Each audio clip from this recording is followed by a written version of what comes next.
नमस्कार, मैं हूं ब्रजेश तिवारी और आप देख रहे हैं इंकलाब। बादशाह बतौल कई दिन से बेचैन चल रहे थे। ना तो लंबी लंबी फेंकने का मौका मिल पा रहा था, ना ही चेहरा चमकाई रस्म का निर्वहन का कहीं अवसर। रेगिस्तान सियासत के पर्ची वाले राजकुमार को पर्ची भिजवाई गई। पर्ची खुली तो रंगारंग कार्यक्रम का आदेश लिखा था। मना तो कर देते पर्ची वाले राजकुमार, लेकिन दिमाग ठनका और याद आया कि पिछले साल इसी महीने में इसी तरह की पर्ची ने तो सिंहासन का रास्ता साफ किया था।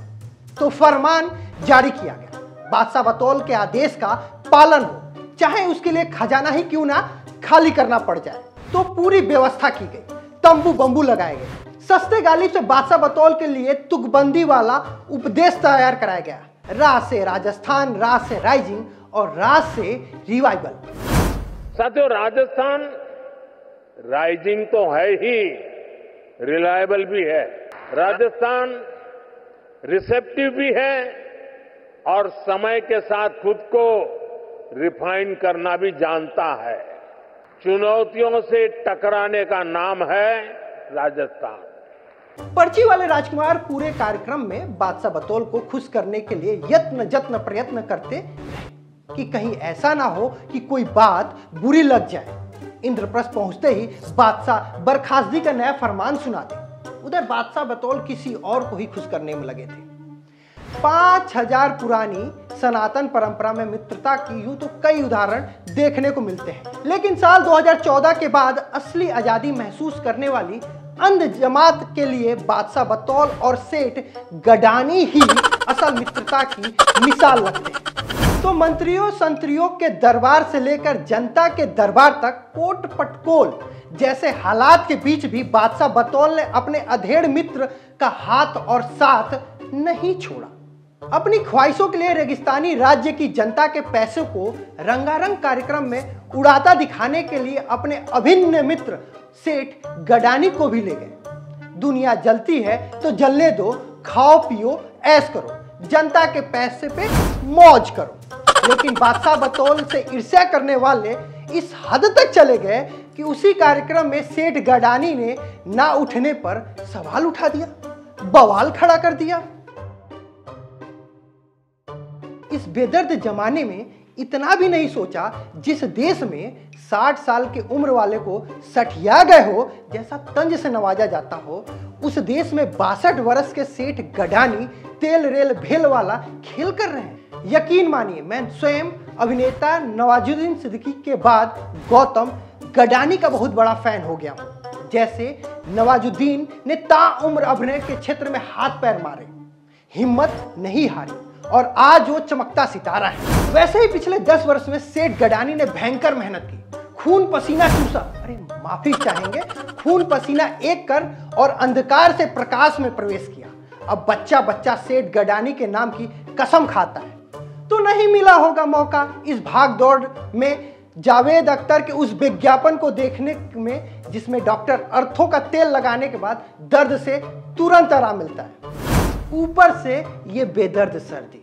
तो बादशाह के सम्मान में उठे मंत्री संतरी, कोई न्यून कोण, कोई रिद्ध कोण, तो कोई बहुत कोण बन रहा था। उधर बादशाह के उठने के बाद ही सेठ गडानी अधिक कोण बने सोफा पर पसरे रहे।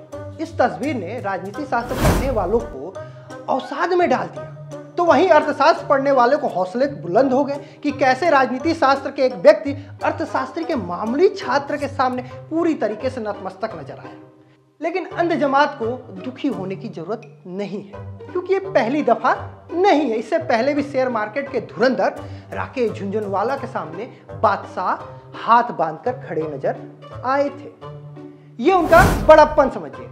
बड़प्पन की इंतहा तो इसी वर्ष पूरी कर चुके हैं, जब पिछले 1.5 बरस से जलते हुए मणिपुर को अपनी याददाश्त से डिलीट कर बादशाह बतौल कई तोले के अनंत भारी शख्स के शादी में आशीर्वाद देने गए थे। मानो बादशाह आशीर्वाद ना देते तो शादी की रस्म पूरी ही ना होती। खैर, रस्म का निर्वाह तो एक बादशाह के तौर पर बतौल बाबू को करना था, जब उनकी सियासत की सरहदों पर अन्ना उगाने वाले तुच्छ किसान का जमावड़ा लगा दिया।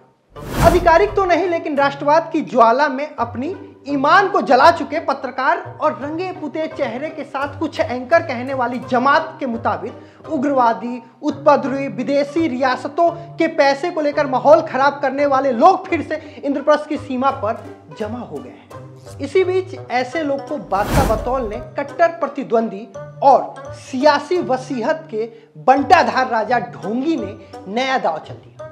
दांव ये कि अन्ना उगाने वालों की छाती पर चढ़कर न सिर्फ जमीन ले ली जाए बल्कि उन पर कई टन का जहाज भी उतार दिया जाए। खैर, रंग में भंग डालने वालों की तादाद इस धरती पर कम नहीं है। और तो और जब बादशाह बतौल और राजा ढोंगी खुश हुए हैं, किसी ना किसी ने ग्रहण जरूर लगाया है। तो खुद को किसान कहने वाले लोग इंद्रप्रस्थ की सीमा पर पहुंच गए।